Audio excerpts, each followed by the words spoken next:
What's going on, everybody? Welcome back to the channel. I got some of the other cars parked outside currently just to make some room. Today we're going to be talking EG. Now, I recently put a video out introducing this car. I bought it up in Connecticut off of the second owner, and it does need a ton of body work.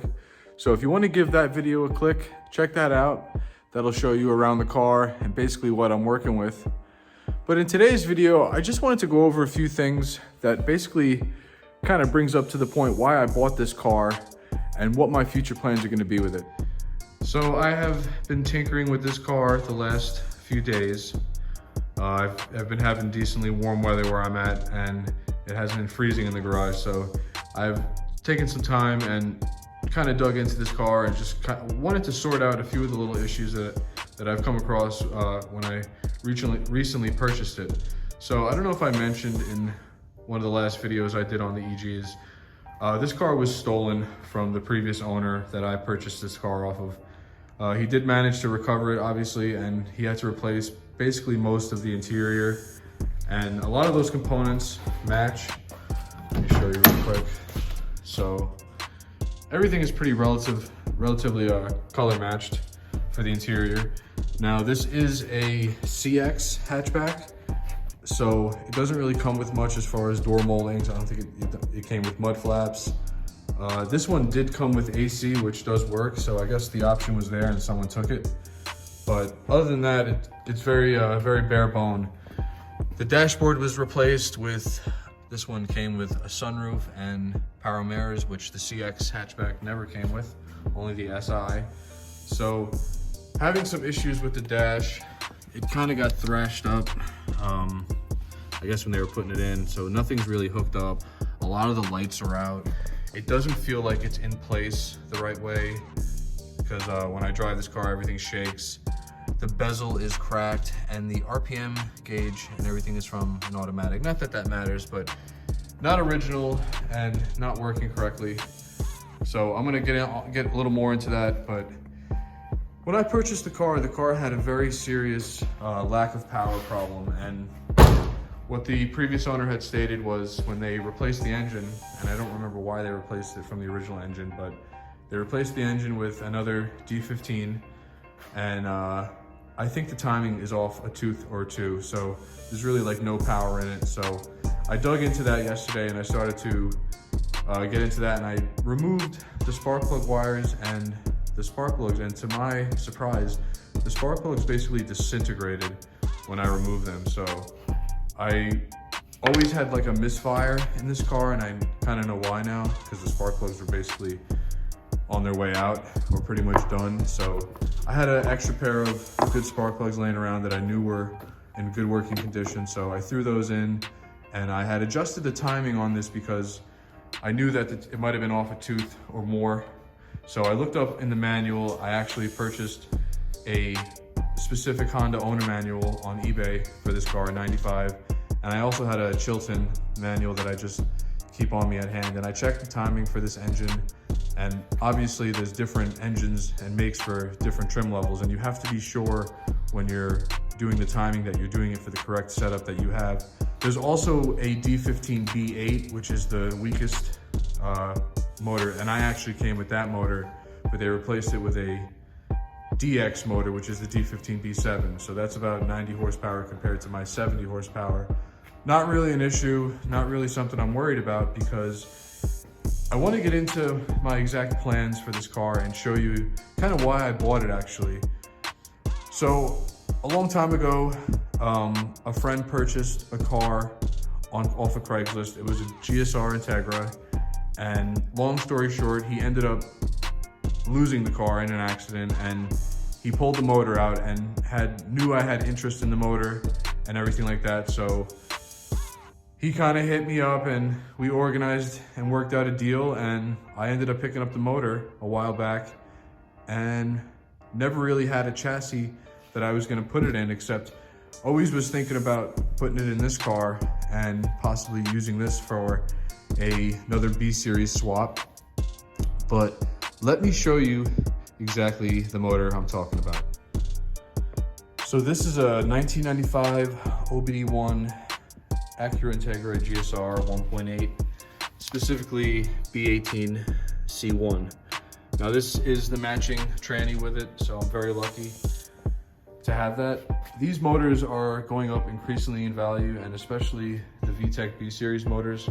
They're getting very hard to come by, so when my friend offered me this deal and this chance to pick up this motor, I have always wanted a GS-R, and I basically didn't even have to think about it.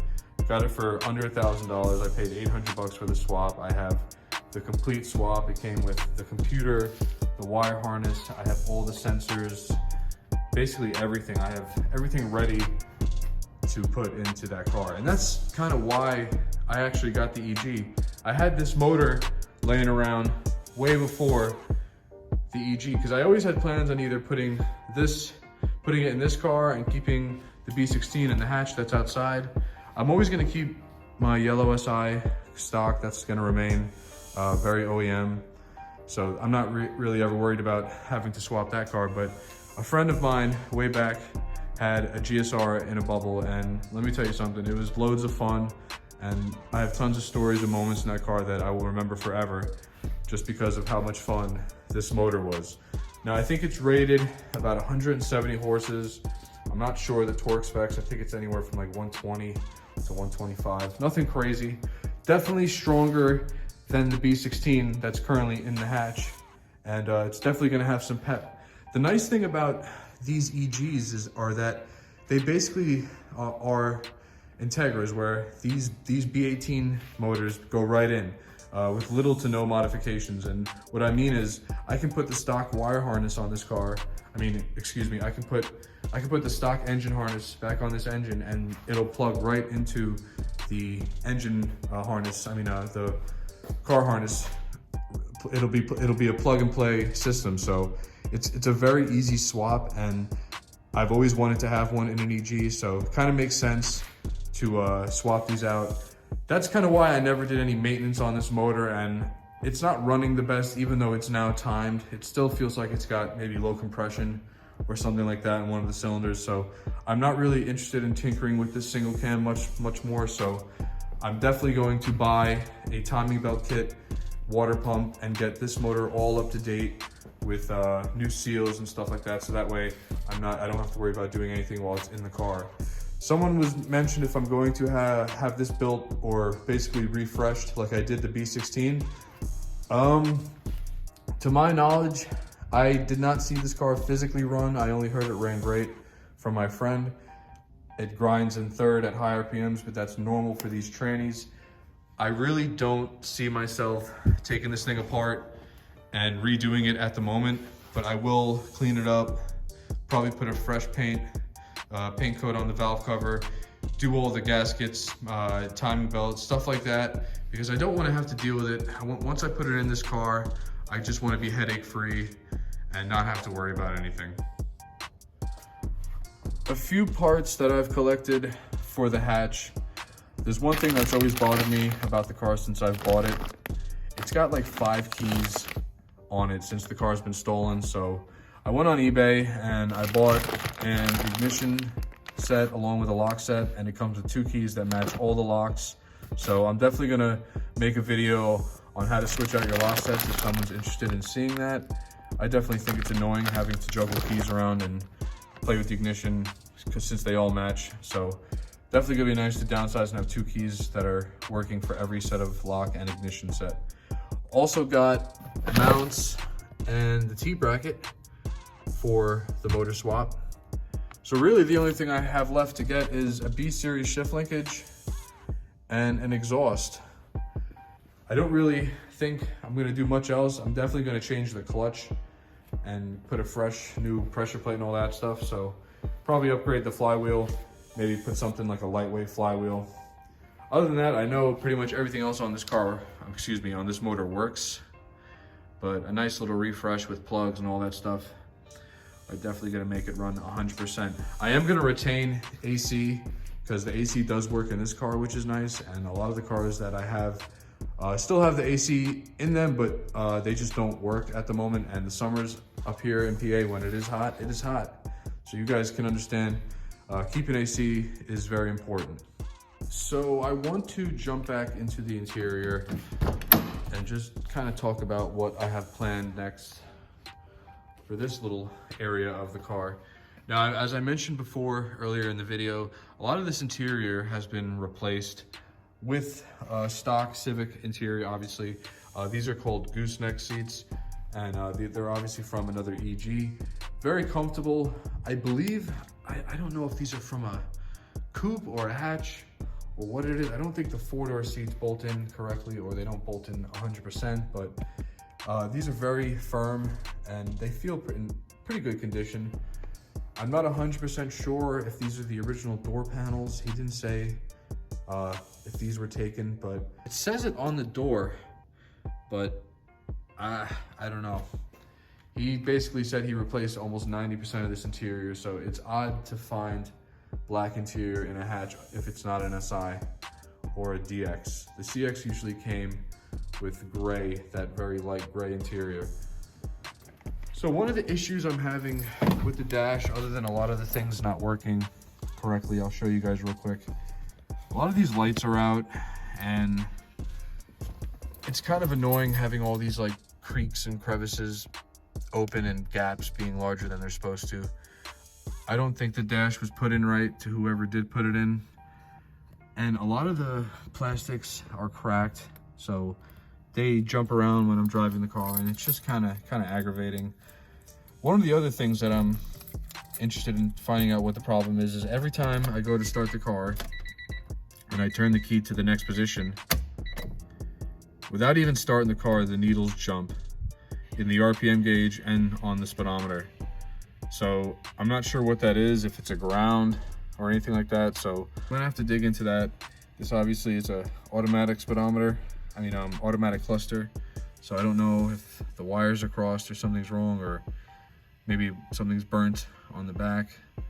But one of the reasons why I'm not too worried about this is I actually bought an entire dash off of Craigslist, and it's out of a CX hatchback, which actually matches this chassis.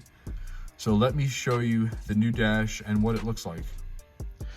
I think this was literally maybe 2 or 3 days after I purchased the EG. I started searching for EG parts, and I came across someone selling a fresh OEM dashboard. So this is out of a CX model, which matches my car. Unfortunately, I'm gonna have to retain the old climate control because this one doesn't have the AC option, but very clean, very original, has the original cluster. And this one didn't come with a tachometer, but that's okay. I'm not really worried about that. I'm just really happy with how clean it is. So these dashes are very sensitive to temperature and light. They have a tendency to crack, but this thing has been kept in a air temperature controlled garage for 19 years. The guy I picked this off of was a very, very nice gentleman. I think we spent 2 hours talking in the parking lot just about kind of everything cars, his life, kind of how he got down the road to where he is now. Really nice dude, but he hooked me up with all these OEM components on the dash, which I kind of know that this car is going to need, because looking into it and just seeing how everything was replaced, and you know when something is stolen and ripped out, it's never, obviously they don't take the time to take it apart, but gonna get everything in order. I have basically the glove box, the center console, the under dash panels. I got the little fuse box, everything, the description. I have an extra wheel that came with it that's in excellent condition, because the other wheel from the junkyard that they found is basically kind of like soft in certain areas. Got an extra airbag, just all these cool little extra components. Got the defroster. This thing was so important to me. Like little things like this just mean the world to me, like having the right hood latch instead of just having a cable hang there. So gonna get this all sorted out and go through everything. So just really wanted to show you guys how excited I am about putting the new dash in. gonna go through the wires and make sure everything works, take it apart very slowly so I can be very careful with disconnecting this climate control. I plan on making a video of just how to swap out the dash, very detailed, and how to put it in nice and have everything in working order. I do want to retain it basically back to a stock look. Not that it's not stock now, but I want to have everything working. I want to make sure all the bulbs work in the climate control and make sure the lighter hookup works and everything like that. So the last component of the day is probably one of my favorite components that came in the mail. And let's get a box cutter and show you what's in the box.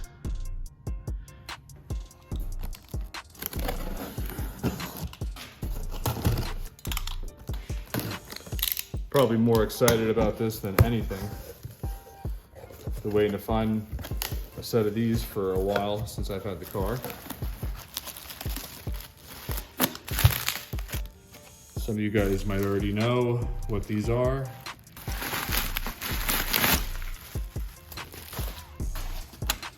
The set right here.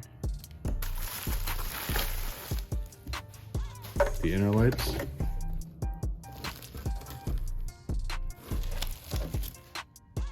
So for the longest time, I've been kind of wanting to change out these aftermarket lights. I don't even know what they're called.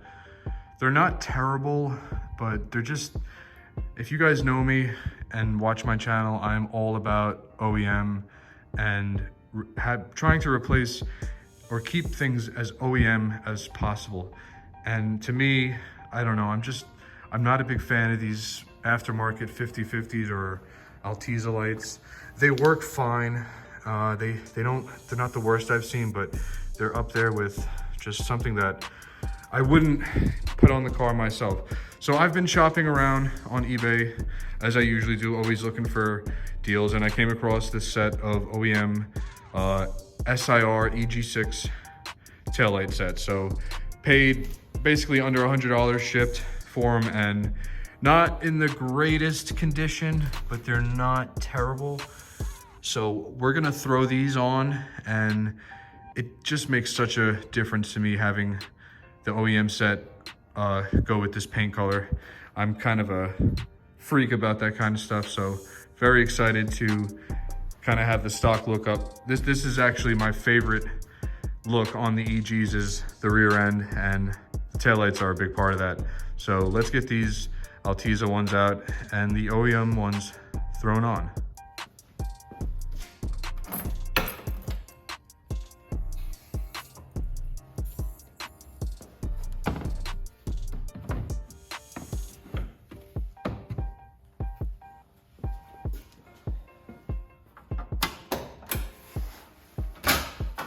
So you end up having to remove the plastic panel in the back. I have it enough to where I can sneak my hand in and use the ratchet to get the light out. All the 8mm bolts are off, so I'm gonna pull this light out. It's easier to get to the tailgate lights, so I want to start with the outer ones because I had a feeling the back panel had to come off.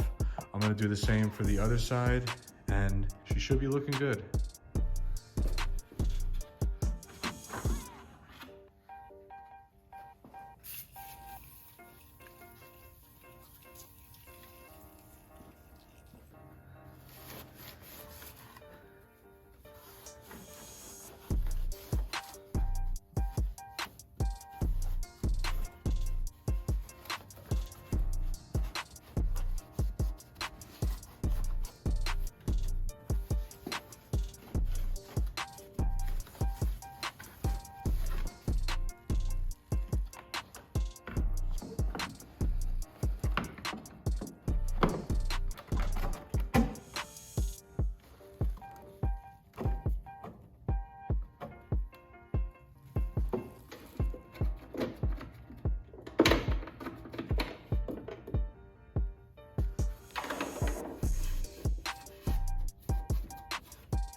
I have one side fully installed, and I kind of ran into a wiring issue because I started with the outer lights and saved the inner lights for last, but I took off this back panel and I pulled out the wires to unplug from the light and everything like that when I switched it over.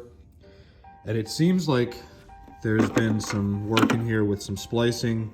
It looks like the stock trunk harness was cut and they jumped the plug and put, I guess, sockets that would fit into the aftermarket lights. Now, what I'm thinking is, since the car was stolen, I guess when they stripped the car, they took the taillights and they must have taken the little adapter harness that plugs into the inner taillight.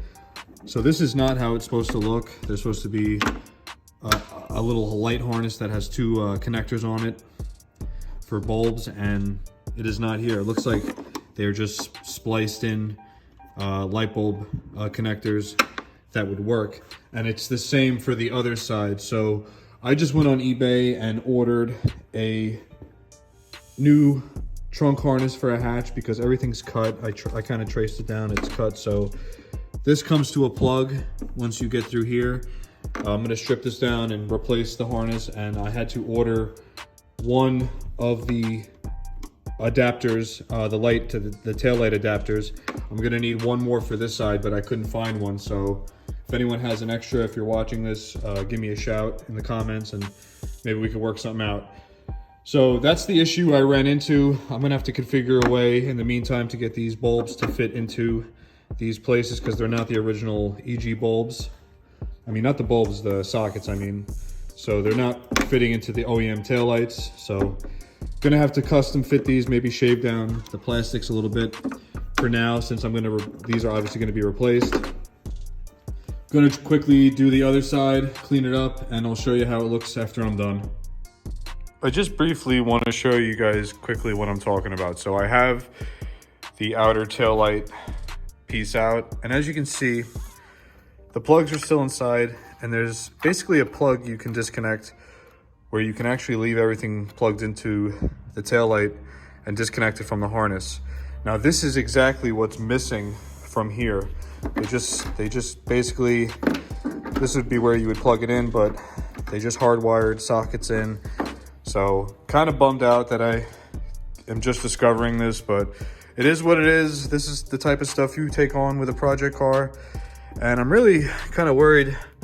I'm digging back here and I'm finding a lot of rust, and I'm not really excited about what I'm seeing, but I know this car is eventually gonna have to get torn down and really looked at. But for now, I'm gonna take it step by step and just do what I can. So just want to show you guys quickly what I was talking about before, how it's missing this taillight harness. So I have the outer ones are intact, but for these inner ones, definitely gonna have to source out one more for the other side.